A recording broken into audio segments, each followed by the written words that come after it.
Hello, once again, Martin Popoff here from the Contrarians, back again for another edition of what are we going to call this? I mean, basically, it's new wave of British heavy metal related. I guess we're calling this one.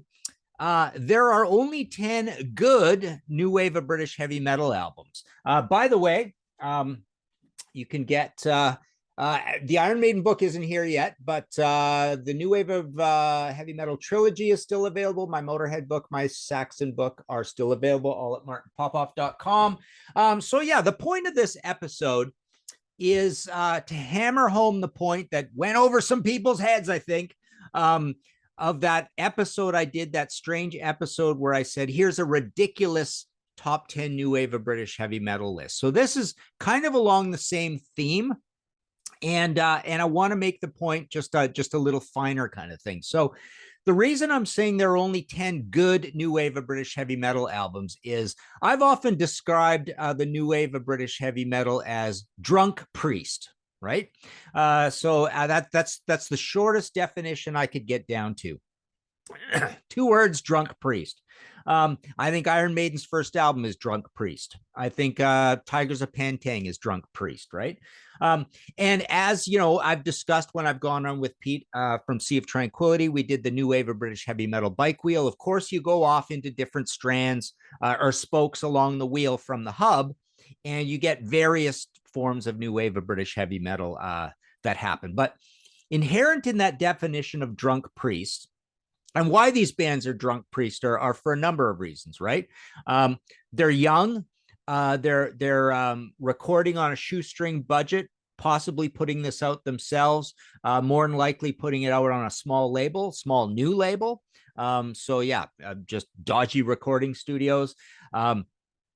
Maybe a little influenced by punk, I suppose, by the DIY attitude. I mean, everything's fairly DIY, but yeah, they're young. They're energetic. Yeah, the budgets aren't there. Only a few bands are actually on major labels. And then even if they're on major labels, a lot of them aren't really going to be even released in North America, kind of thing. You know, it's something we all complain about, but also I want to stress the point that obviously we all love, you know, art can go various ways. I mean, art can be very abstract and to the point of, you know, punk or post-punk or, you know, very simple. It could be the Ramones. So there's a lot of, there's a lot of drunk sounding albums, which are some of our favorite albums of all time. And when I get around to doing my actual personal list of top new wave of British heavy metal albums, you're going to see all of that reflected, right? But the point I wanted to make is that thing that, you know, even people who love this genre complain about a little bit is that a fair bit of it is dodgy in various ways, right? And like I say, we love dodgy. Dodgy is important. Dodgy is excitement. Dodgy is the abstract, cool thing that can happen with art. It makes it exciting, explosive, chaotic, you know, visceral, and you know, who doesn't like a record that sounds like it's recorded on 3 beers, right?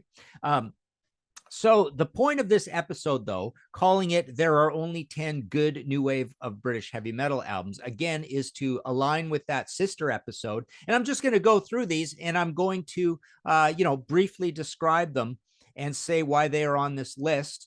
And I'm not even going to rank them. I'm just saying these are the only 10 good new wave of British heavy metal albums. Def Leppard, On Through the Night. Competently recorded by Tom Allom for a major label. Even though these guys are young, it's just very sober, sensible songs, well performed, well sung, some backing vocals.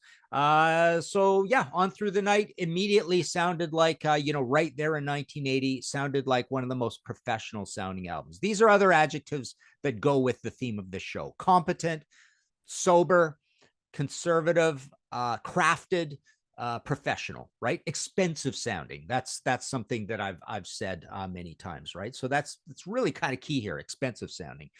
Def Leppard, High and Dry. Mutt Lange comes in. Mutt Lange isn't the you know, crazy obsessive Mutt Lange making bad decisions that don't date well Mutt Lange yet. This is still the Mutt Lange of Back in Black,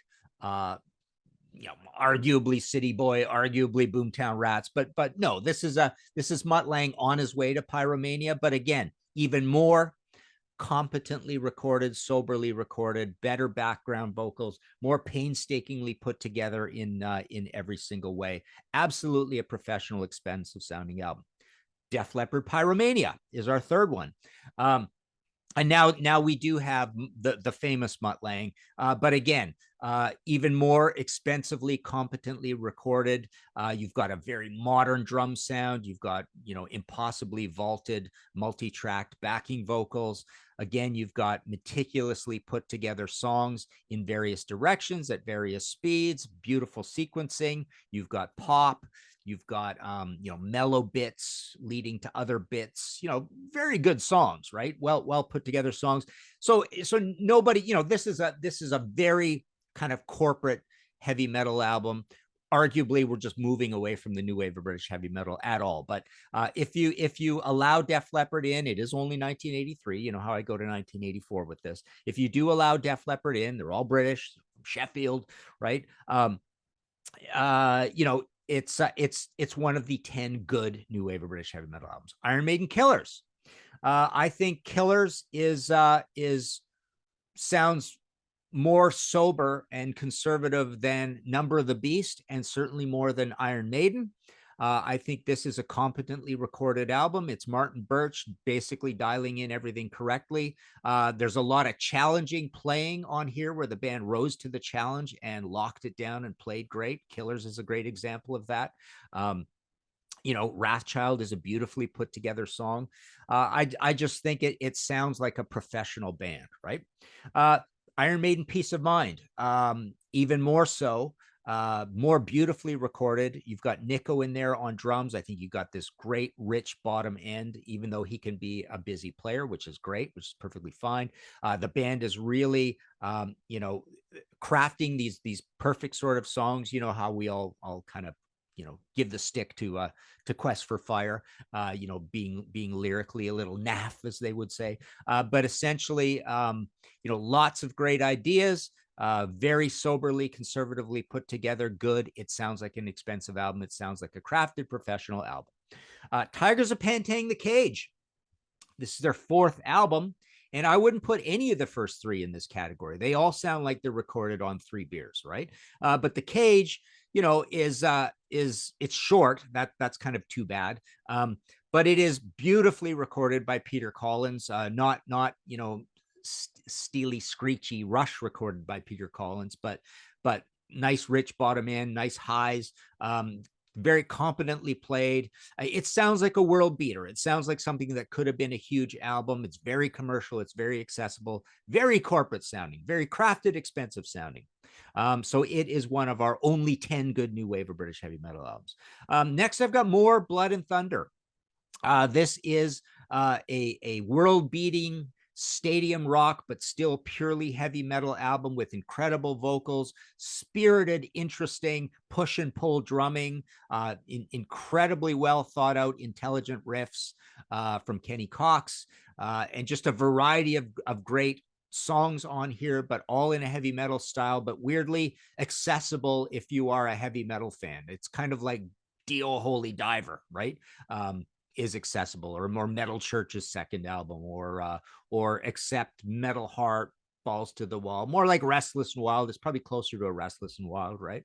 I left out Before the Storm because I don't know why. I mean, Before the Storm could have been in here. Maybe Before the Storm should have been in here, and maybe No Samson should have been here, but I think Before the Storm could have been here.